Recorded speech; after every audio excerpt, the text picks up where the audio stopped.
दोस्तों, हम प्राचीन काल में जो सिवी जनपद है उसकी राजधानी के बारे में देखते हैं। तो उसमें नगरी सभ्यता आती है। और नगरी सभ्यता है कहाँ पर? तो नगरी सभ्यता है वो राजस्थान के चित्तौड़गढ़ जिले में है।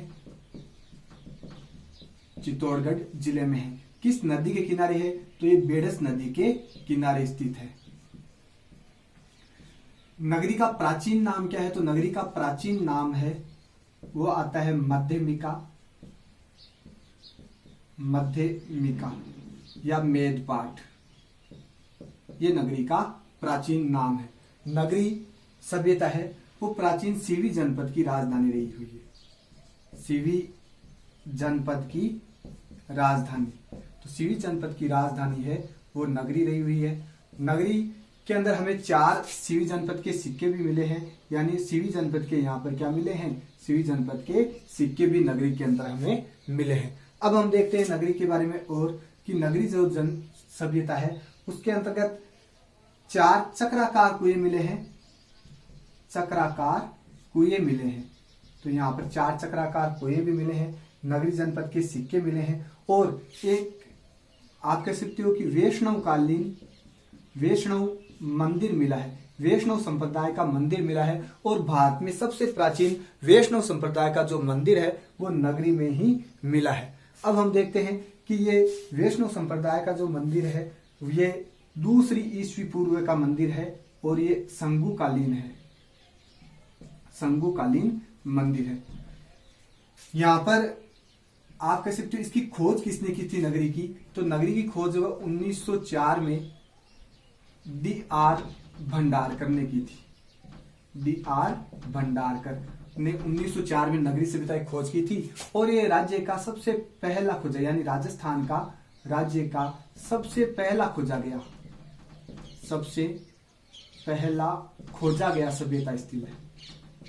खोजा गया सभ्यता स्थल है।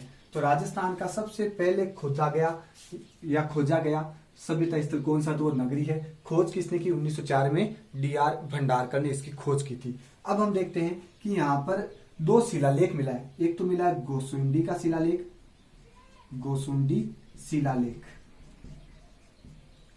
और एक और शिलालेख मिला है। एक मिला है हाथी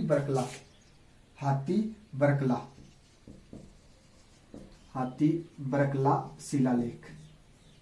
2 शिलालेख मिले हैं। ये जो गोसुंडी का जो शिलालेख है ये 3री ईस्वी पूर्व का है। 3री ईस्वी पूर्व का है। और गोसुंडी का जो शिलालेख इसकी सबसे बड़ी विशेषता है कि ये गोसुंडी शिलालेख है ये ब्राह्मी लिपि में लिखा गया है। ब्राह्मी लिपि में लिखा गया है।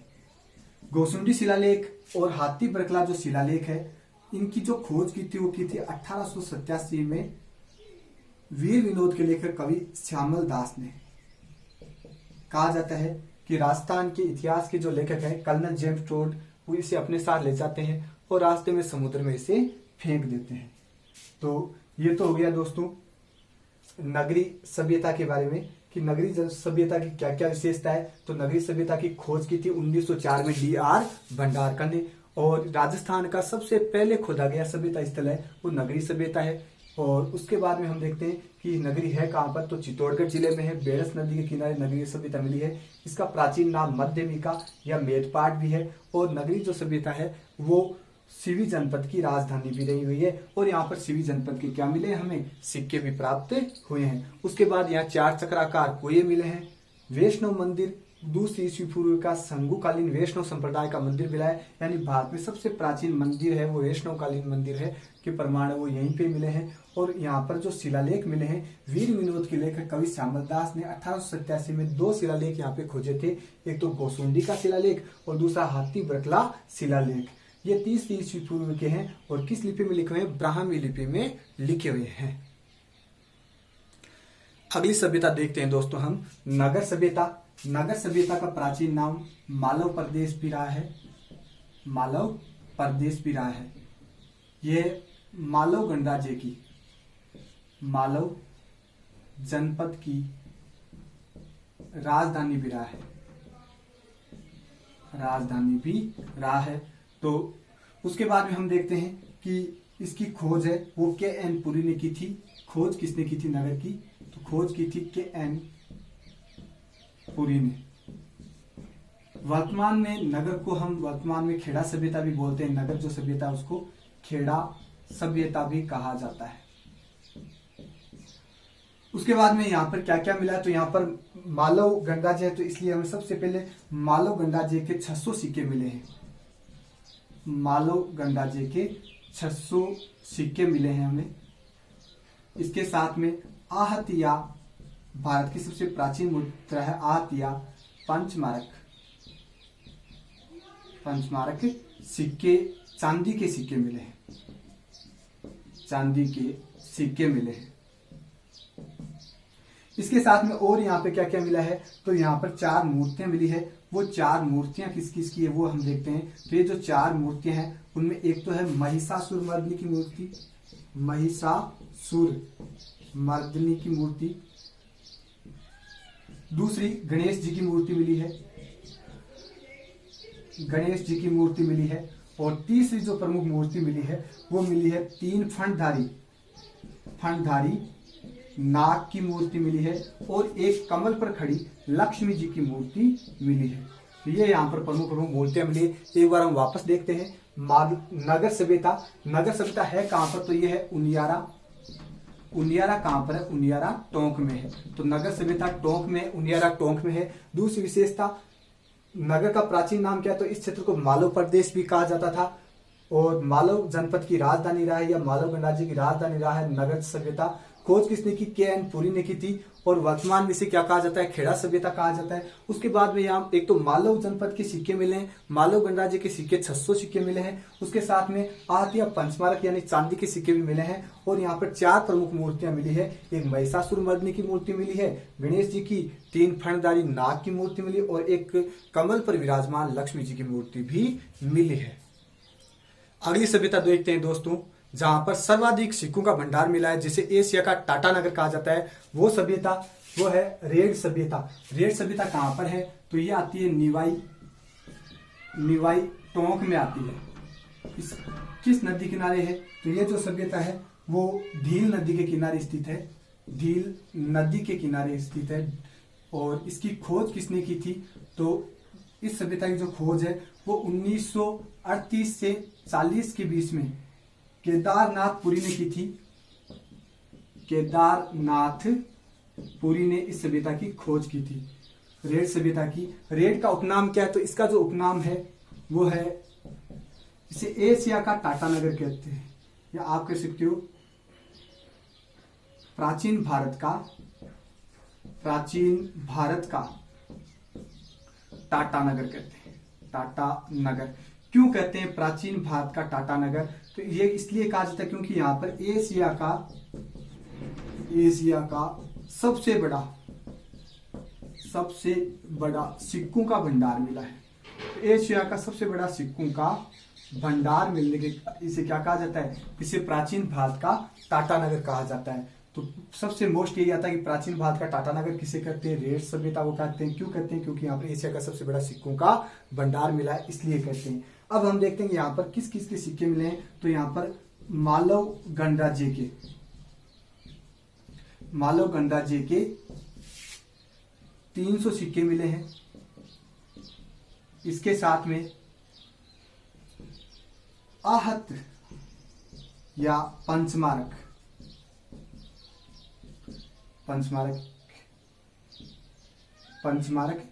के चांदी के जो सिक्के हैं, चांदी के सिक्के ये मिले हैं। 3075 सिक्के मिले हैं। आहत या पंचमारक जो सर्वाधिक सिक्के यहीं पर इनका भंडार मिला है। उसके बाद में एक यूनानी देवता है, यूनानी देवता का नाम है अपोलोडोट्स। ये यूनानी शासक है और इसका भी यहाँ पर सिक्का मिला है। उसके बाद में देखते हैं कि और यहाँ पे क्या मिला, और यहाँ पे मूर्तियां मिली है, मृग मूर्तियां मिली है। उसके साथ में और क्या मिला, तो यहाँ पर 105 रिंग वेल्स मिले हैं। रिंग वेल्स का मतलब क्या होता है, यानी कुओं के प्रमाण भी यहाँ पर मिले हैं। तो अब हम देखते हैं और यहाँ पर क्या मिला, तो यहाँ पर मातृ देवी की मूर्ति मिली है। मातृ देवी की मूर्ति मिली है। और सबसे मेन ये है कि गजमुखी यक्षिणी की मूर्ति मिली, गजमुखी यक्ष की मूर्ति मिली है। ये सबसे मोस्ट है, गजमुखी यक्ष की मूर्ति किस सभ्यता के अंदर मिली है, तो रेड सभ्यता के अंदर मिली है। तो रेड सभ्यता कहाँ पर है, ये निवाई टोंक जिले में स्थित है। दूसरी बात, किस नदी किनारे, ढील नदी किनारे खोज किसने की थी, 1938 से 40 के बीच में केनपुरी यानी केदारनाथ पुरी ने की थी। और इसका प्राचीन नाम क्या है रेड सभ्यता का, तो इसका प्राचीन नाम है प्राचीन भारत का, इसे टाटानगर कहते हैं। क्यों कहते हैं, क्योंकि यहाँ पर एशिया का सबसे बड़ा सिक्कों का भंडार मिला है। और ये मानव गणराज्य की, मालव जो गणराज्य है उसके भी 300 सिक्के यहाँ पर मिले हैं। और आहत या पंचमारक जो भारत के सबसे प्राचीन सिक्कों के अंतर्गत आते हैं, वो 3075 चांदी के सिक्के मिले हैं। और यूनानी जो शासक है अपोलोडोट्स, उसका सिक्का भी यहाँ पर मिला है। इसके साथ में मृत मूर्तियां भी मिली है और 105 रिंग वेल्स यानी कुएं भी यहाँ पर मिले हैं। इसके साथ में माता देवी की मूर्ति मिली है, गजमुखी यक्ष की मूर्ति भी यहाँ पर मिली है। अगली सभ्यता देखते हैं दोस्तों हम, नौह सभ्यता। नौह सभ्यता राजस्थान के भरतपुर जिले में स्थित है। किस नदी किनारे, तो ये रूपा रेला नदी के किनारे स्थित है। नौह सभ्यता की खोज किसने की थी, तो इसकी जो खोज की थी, नौह सभ्यता की जो खोज की गई वो 1963-64 में रतन चंद्र अग्रवाल ने की थी। RC अग्रवाल, रतन चंद्र अग्रवाल ने नौह सभ्यता की खोज की थी। यहाँ पर सबसे मेन है कि 1.5 मीटर ऊंची यक्ष की मूर्ति मिली है।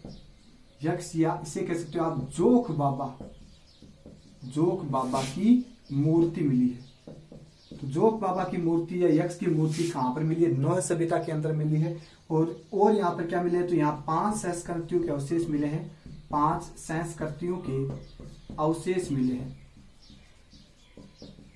इसके साथ में यहाँ पर पक्षी चित्रित ईंट मिली है, पक्षी चित्रित ईंट भी मिली है यहाँ पर। और क्या मिला है, स्वास्तिक का चिन्ह मिला है, स्वास्तिक का चिन्ह भी यहाँ पर मिला है। और इसके साथ में यहाँ पर महाभारत कालीन व लोह कालीन सभ्यता के अवशेष भी मिले हैं, महाभारत व लोह कालीन सभ्यता के अवशेष मिले हैं। तो एक बार हम वापस देखते हैं नौह सभ्यता। नौह सभ्यता राजस्थान के भरतपुर जिले में स्थित है, रूपारेला नदी के किनारे। इसकी खोज 1963-64 में रतन चंद्र अग्रवाल ने की। सबसे मोस्ट ये है कि यक्ष की मूर्ति या जोक बाबा की मूर्ति किस सभ्यता से मिली है, तो वो मिली है नौह सभ्यता से। या नौह सभ्यता में 5 संस्कृतियों के अवशेष मिले हैं। और इसके साथ में हम देख सकते हैं कि यहाँ पे पक्षी चित्रित ईंट मिली है और स्वास्तिक का चिन्ह मिला है। और इसके साथ में हम देख सकते हैं यहाँ महाभारत कालीन व लोह कालीन संस्कृति के अवशेष भी मिले हैं। अगली सभ्यता हम देखते हैं दोस्तों, बयाना सभ्यता। बयाना सभ्यता को हम प्राचीन काल में श्रीपत भी कहते थे, श्रीपत भी कहा जाता है बयाना को। बयाना है कहाँ पर, तो ये राजस्थान के भरतपुर जिले में स्थित है। और यहाँ पर क्या क्या मिले हमें, तो यहाँ पर गुप्तकालीन सिक्कों का सर्वाधिक भंडार मिला है, गुप्तकालीन सिक्कों के भंडार मिले हैं। और इसके साथ में यहाँ पर नील की खेती के प्रमाण भी मिले हैं, नील की खेती के प्रमाण भी मिले हैं। और यहाँ पर सर्वाधिक कब्रें मिली है, सर्वाधिक कब्रें मिली है, ये सबसे बड़ी विशेषता है। तो बयाना सभ्यता कहाँ पर है, तो ये भरतपुर जिले में है। बयाना का प्राचीन नाम श्रीपत था। और यहाँ पर गुप्तकालीन सर्वाधिक सिक्कों का भंडार मिला है, नील की खेती के साक्ष्य मिले हैं। तो ये सबसे मोस्ट है, नील की खेती के जो साक्ष्य वो किस सभ्यता के अंदर मिले हैं, बयाना के अंदर मिले हैं। और इसके साथ में सर्वाधिक कब्रें भी बयाना में मिली है। अगली सभ्यता देखते हैं दोस्तों हम, गलडा की सभ्यता। गलडा की सभ्यता बूंदी जिले में स्थित है, छाजा नदी के किनारे, छाजा नदी के किनारे स्थित है। ये सेल चित्रों के लिए प्रसिद्ध है। सेल चित्र का मतलब हो गया ये बर्ड राइडर रॉक पेंटिंग